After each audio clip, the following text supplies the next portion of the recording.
hindi niya ginagrab yung plane ticket. Pero talagang tapat ang Lord. Nabibless ako na kapag naniniwala ka sa Diyos, talagang may gagawin siya sa'yo. Kapag subukan mo siya, talagang tapat siya. Control ko yan.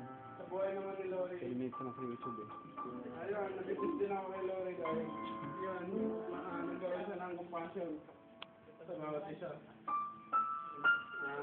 Minsan, may discerning spirit din siya, si Lori.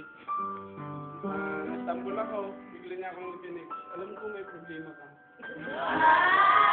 Napaka-sweet. Parang sinuring ko na siya. Sinuring ko na kanay na kuya.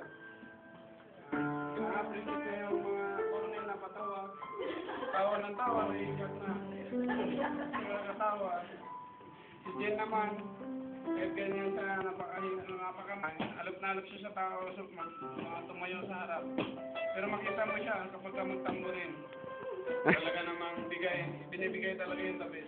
Hindi mo na makita sa kanya yung hiya. Kapag dating sa tamburin, talagang doon siya ginamit ng Lord. Last but not the least, Jake. Nakakabilis tong batang ito kasi kahit saan kami pupunta, handa mo siya o hindi pag sinabing Jake, kung mapapit. Nandyan talaga yan. Nakita ko yung ano niya. Hirap na hirap siya doon sa ano namin.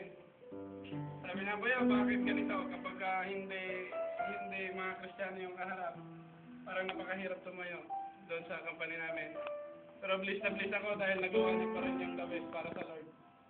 Kaya mga kapatid, ano man ang mangyari, patuloy tayo.